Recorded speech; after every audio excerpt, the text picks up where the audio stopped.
you saw BYU in person last couple of games. They're way better than even we thought, and they've rallied around the idea of no one thinks we're going to be that good, and now they're one of the best teams in the country. What surprised you the most about what you saw from BYU over the weekend?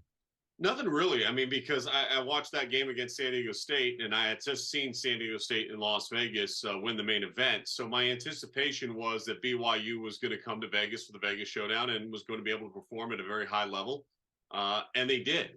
College basketball today and basketball in general is about, do you have shooters on the floor? And there's no question that BYU has shooters. I think what makes this team unique is their unselfishness that we've seen so far, their willingness to share the basketball and really not care who's scoring the basketball. I mean, Jackson Robinson didn't score until midway through the second half of game 1 in Las Vegas, and he's the leading scorer for BYU. It is not a problem. And then the next night, he has an unbelievable second half when BYU really needed it to help them win a championship in Las Vegas. So, this team's main core, their 9 roster rotational players have all played at least one season under Mark Pope. And being old, being experienced, and being cohesive are really good combinations for the makeup of having a really good team in college basketball. In particular, in November and December, when a lot of other teams are still trying to find who they are. And BYU's always had this age thing and this. I actually feel like it's finally an advantage. Like Spencer Johnson, you did him dirty on that graphic, by the way. That was funny. I did not. First of all, backstory for every BYU fan. Okay, I'm just going to be honest with you here. So I'm at shoot around, and Trevanell and I were talking. I was like, hey, what's it like being, your 10th season in college basketball? And everybody started laughing, and guys on the team, Trey Stewart, everybody's like, oh, yeah, we always begin. He's like, I'm not the oldest. That dude over there graduated the same year Jason Tatum graduated high school. Thus came the graphic. So I went and I did a tremendous amount of research. Obviously, the number of years in which Jason Tatum played in college, plays in the NBA, his career earnings. And then I went to Tyson and found out exactly the estimated number of Cougar tails that Spencer Johnson has enjoyed. And when you break it down, $33 million per Cougar tail, I think that's a bargain because the Cougar tail, there's nothing better than. Which, by the way, you mentioned it, but you are on it. We are on it, by the way. And Greg Rebell's on it. I'm pointing to his office. What's it like to be on the Cougar tail wrapper, given the fandom that you have for said maple bar? I mean, it's fun. It's really a lot of fun. This job, a lot of it is about relationships, and a lot of it is, the friends you make along the way. And I know there's BYU fans that still remember a certain game he doesn't like us, and he doesn't like Haas at all. No, it's never been that. Which one? Yeah, which game are we alluding to? But the reality of it is I cover this sport to really draw attention to the highlights of it, the positivity of what we have to work with. And there's some games that offer a lot more positivity than others. Fan bases always assume that if their team is losing, that I therefore don't like them. But I really do love the passion that the Rock brings. They're one of the best student sections in the country, and it's not even close. And I think that that's going to help this team and this program a lot as it makes its transition into the Big 12. But to have the relationship with BYU, for them to know how much I love the Cougar tail, and to put me on the wrapper, I mean, it's awesome. I brought it home because I didn't get a Cougar tail, but I got a wrapper of the Cougar tail. Wait, Tyson took you a wrapper? He took me a wrapper. He at least did that. It doesn't travel well, let's be honest. Yeah, no, but it was good, and I brought it home, and my kids and my wife, they thought it was hilarious. So, it's fun. It's really fun.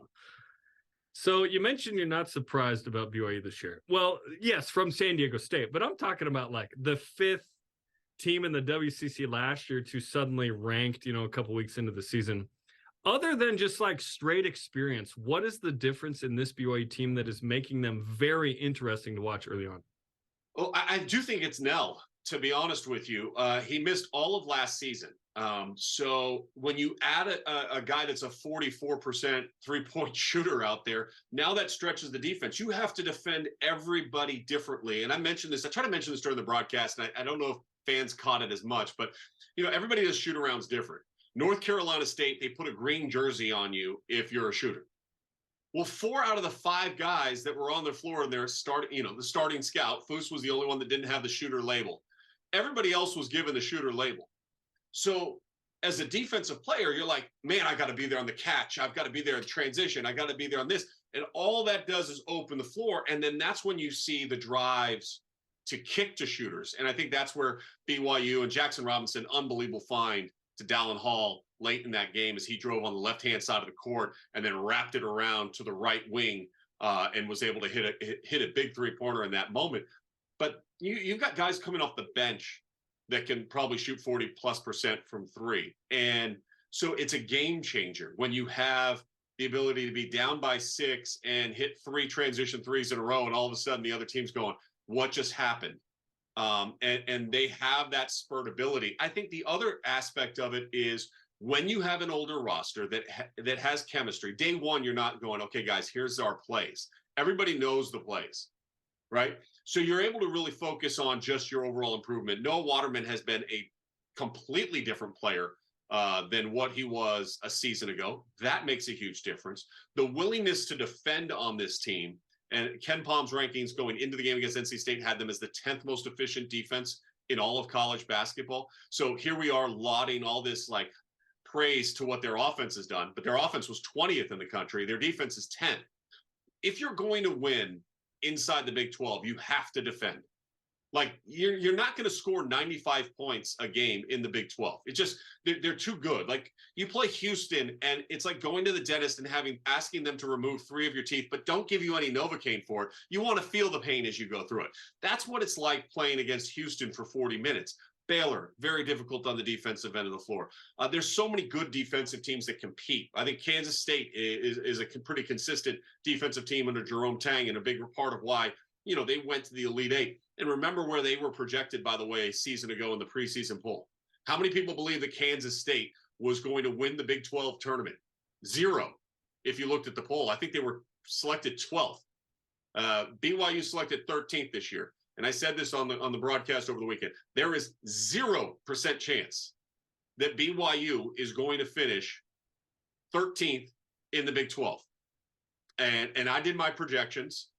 And I have my projections for where I think they will fall in conference play. I think I had them at 11-7 in conference play. If you're 11-7 in conference play inside the Big 12, I'll take it right now. You're going to be a 4 or a 5 seed in the Big 12 tournament, which means you get a bye. You're wearing a home color uniform when you go and play in the NCAA tournament. And I don't see this BYU team losing any of the remaining non-conference games. But there's no one that you look at and go, hey, that's an easy win. There isn't. And so the consistency and the need to be consistent within that, I think that'll be the true test mentally. And then physically, the wear and tear of this season. But the fact that they got Khalifa to play as well, considering the fact that he wasn't even suited up on Thursday, and then on Friday, he's basically played starters minutes and played very, very well as a facilitator of the basketball, rebounded extremely well. I think that interior depth is going to be really key when you get to Big 12 play, especially when you're playing against somebody like Hunter Dickinson against Kansas. 11-7 in the Big 12. We were hoping for 7-11. But you're big enough on BYU to where you're like, no, they could have a winning record in the Big 12 as currently constituted. Yeah, and I think that can fluctuate. Could they win 12? Maybe. Could they win 9? Yes.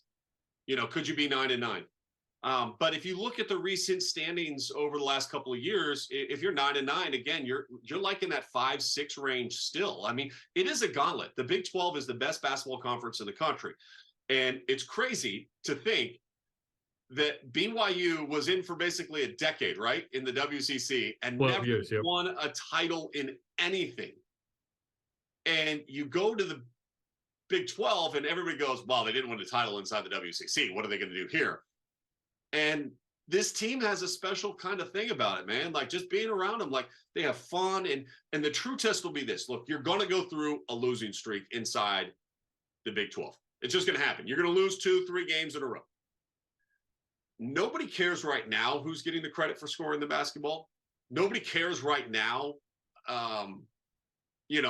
if they get, these minutes or that minutes or this, everybody just seems to be very copacetic, and we're like, hey, we're very happy, everything's going good, we're winning games.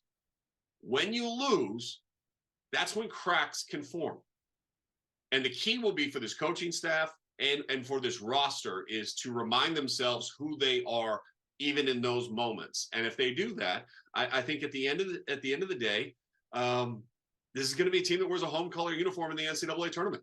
And I think for BYU, this is going to really elevate the program from a notoriety perspective. Every game you're playing in conference play is an event, and it should be treated as such. Like, your fans really show up for those St. Mary's Gonzaga games that I would do. And maybe when USF came into town, it was a little bit like, we're okay.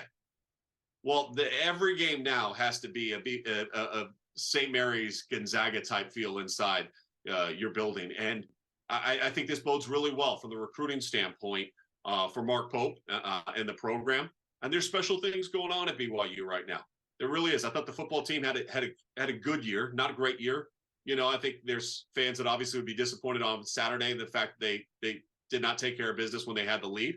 But you look at women's soccer and the fact that they took on perennial power North Carolina, and in the final 30 minutes of that game, dropped a 4-piece on them to go ahead and advance to the College Cup. There's a lot of optimism, I think, around BYU's campus, and I think there's a lot of excitement around BYU's athletics. And I think that all of that benefits everyone. It doesn't just benefit one program, it benefits all. And I think that that's probably the reason why this move, besides the financial reasons, the reasons why this move was made, it actually can help lift BYU to a place that I think a lot of BYU fans want them to be at on a consistent basis.